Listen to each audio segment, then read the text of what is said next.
Welcome to the Deep Dive, brought to you by Neon Insights, your ultimate destination for thorough, insightful breakdowns of the biggest films that are, well, truly shaping the conversation right now. Absolutely. Before we plunge in, please make sure to press that like and subscribe button. It really helps us keep these deep dives coming your way. It really does. Some serious noise. It really is. So our mission today, we're unpacking a pretty detailed review of this new movie. Yeah, we want to figure out why it's generating so much buzz. Critically, financially. What's the secret sauce here? We'll pull out the core stuff for you. And it seems like everyone is talking about it, from the diehard fans, maybe some who felt the last one was a bit off, to the critics. And the really interesting part, apparently, is that it's got more layers than you might expect from, well, a typical summer blockbuster, especially a Jurassic one. Right. It feels like maybe expectations have been reset a bit. So let's start with the basics. This Rebirth, what's new? Okay, first up, the director, Eva Marquez. She did The Silent Planet, which was very well received. Yeah, and the review we looked at says she brings a fresh, grounded lens to this whole universe. Yeah. Which is interesting given how chaotic it can be. A grounded lens. What does that actually look like on screen? Does it make the scary part scarier, or is it more about the people? I think it's both, but maybe leans into the human drama more. Focusing on reactions, actual consequences. It feels more tangible, less just spectacle for spectacle's sake. Right. And who's bringing this vision to life? The cast. Pretty solid lineup. You've got Naomi Scott playing Dr. Sienna Rao. She's a geneticist. David Corenswet is Lucas Grant. Yes, Alan Grant's grandson. The legacy connection. Exactly. Yeah. And Giancarlo Esposito is playing, well, a sinister biotech guy. No surprise there. He does that so well. He really does. And Jeff Goldblum makes an appearance, too. Dr. Ian Malcolm. Gotta have him. Just a cameo, but still important. Always good to see him. Okay, so timeline. This is set 10 years after Dominion. That feels like a big jump. What's the world like? Chaotic is probably the word. Dinosaurs are basically integrated into ecosystems worldwide. They're everywhere. Wow, okay. And governments are, struggling, trying to keep control, often failing. It's a very different setup, not just an island or a park anymore. So it's gone global. And the main conflict, Dr. Rao, the geneticist, she's trying to fix something. Yeah, she's trying to reverse engineer a genetic outbreak. It's apparently caused by illegal hybrid breeding. So right away, you see it's digging into the ethics again. But maybe in a new way. Not just should we play God, but the fallout when things inevitably go wrong on a massive scale. Precisely. The review highlights that it really leans into those ethical questions, legacy trauma, maybe Lucas Grant's story, and just raw survival. Legacy trauma, yeah. Asking, what happens when our mistakes become part of the planet? It seems like a deeper focus than some of the previous films. Less just running and screaming. Although I'm sure there's still some running and screaming. Oh, I imagine so. It is a Jurassic movie. Okay, let's dig into that deeper focus then. Story, characters, and this idea of restraint in the script. Jack Thorne wrote it. He's got some interesting credits. Enola Holmes, his Dark Materials. Yeah, respected writer. And that word restraint really stood out in the review. What does that mean, though, for a movie with giant dinosaurs? Less action. Not necessarily less action, but maybe better paced. Yeah. It means the plot gets room to breathe. Characters get space to develop properly. It's not just nonstop set pieces. Right. The review described it almost like a scientific thriller, a strong mystery element running through it. And that apparently makes you care more about the people, not just the dinosaurs. Which has been a criticism before, right? That the character sometimes felt secondary. Exactly. And speaking of characters, Dr. Sienna Rao, her backstory sounds like it's quite involved. Yeah, the review mentioned it's woven in really well. Something about a connection to the original InGen research. Right. So it ties back. And she's dealing with a lot of internal conflict, tough decisions. You apparently really feel the weight on her shoulders, the ethical tightrope she's walking. That sounds promising. More complex than just scientists trying to fix things. And Lucas Grant, Alan Grant's grandson, is he just there for the name recognition, or is there more to it? Seems like there's definitely more. The review praised David Corenswet's performance, saying he brings real emotional depth. Oh, really? Yeah, it's about legacy, obviously, the pressure of that name, but also about him finding his own past, stepping out of that huge shadow. It sounds surprisingly thoughtful for this kind of role.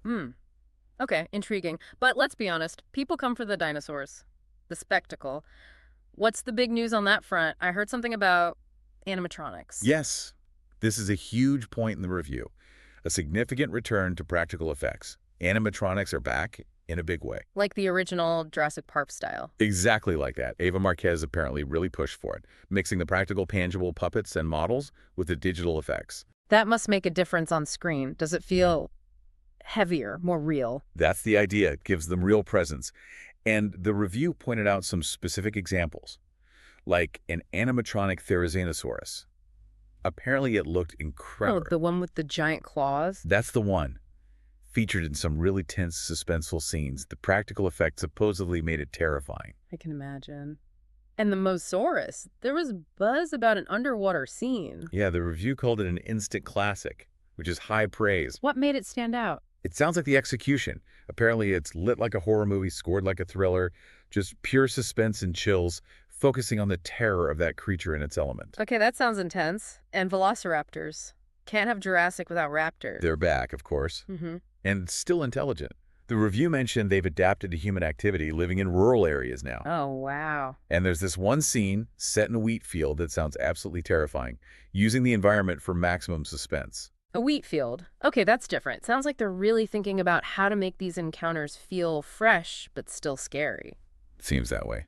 And they had the budget for it, reportedly around $190 million.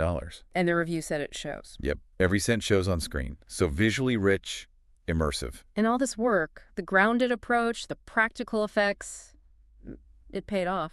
How's it doing? Roaring success, apparently. Huge opening weekend globally, something like $280 million. Beat the early predictions. Wow. And domestically. Around $125 million in the U.S., which is really strong, especially considering, Dominion had a bit more of a mixed reaction. Right. That one didn't quite land the same way, so this is a big turnaround. Critics are happier, too. Significantly happier, it seems. Got a 78% on Rotten Tomatoes currently, 7.3 on IMDb. Those are solid numbers for this franchise lately. It's a definite shift. A welcome shift for fans, I bet. Absolutely. Yeah. And the word of mouth is apparently building fast. There's even talk it could hit $1 billion globally. $1 billion. That would be huge. It would be the first Jurassic film with this kind of positive momentum since, 2015's Jurassic World. It really feels like a comeback. Okay, so beyond the spectacle, beyond the box office, let's circle back to those deeper themes. Bioethics, environment. How does Rebirth push that conversation forward? It seems to connect it more directly to current anxieties. Yes, it's about humanity's obsession with genetic control leading to chaos again. A classic theme. Right.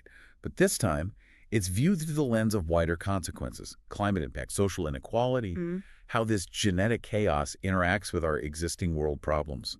It's not just, oops, monsters escaped. It's more systemic. So it grounds the sci-fi premise in more contemporary issues. That fits with Ava Marquez wanting a more thoughtful film, not just loud spectacle. Exactly. It sounds like her intention really came through, and the score plays a big part in that tone, too. Benjamin Wallfisch did the music. What's the verdict on the score? Does it capture that Jurassic magic? The review called it brilliant. Apparently, he cleverly blends the classic John Williams motifs, you gotta have those, but mixes them with these new, eerie, slower ambient sounds. It sets the mood without just blasting you with noise. It feels, quote, cinematic again, not just blockbuster noise. Cinematic again. I like the sound of that. It reinforces that idea of maturity, maybe, atmosphere over just constant action. That seems to be the takeaway. Thoughtful atmosphere. All right, so after digging through all this, the final verdict from our source is Jurassic World. Rebirth worth the hype. The review we unpacked gave it a very enthusiastic 100% yes, called it bold, smart, and got heart. High praise indeed. Sounds like it really lands. It seems to, yeah. For different kinds of viewers, too. So it delivers for the longtime fans, the ones who care about the lore and the ethical questions. Definitely. But also for people who just want a really well-made sci-fi thriller, good story, good characters, good tension. It sounds like it manages to earn its place then. Not just another sequel, but maybe a new direction. Potentially, yeah. The review suggests it sets a really promising path forward if they stick to this more grounded, thoughtful approach. It feels like the Rebirth title might actually be accurate. It's breathed new life into it. Okay, so wrapping this up. This deep dive really shows Jurassic World. Rebirth aiming for something more. It's blending that essential blockbuster thrill with smarter storytelling, those practical effects we talked about, and themes that feel relevant right now. Yeah, it seems to be a standout combination. Which leaves us with a final thought, maybe. As we keep pushing the limits of science, genetics, What are the real costs down the line? And how do we, or future generations, actually learn to live with the consequences of our own ambition? That's the core Jurassic question, isn't it? Still relevant. Definitely something to think about. Something to chew on until our next deep dive.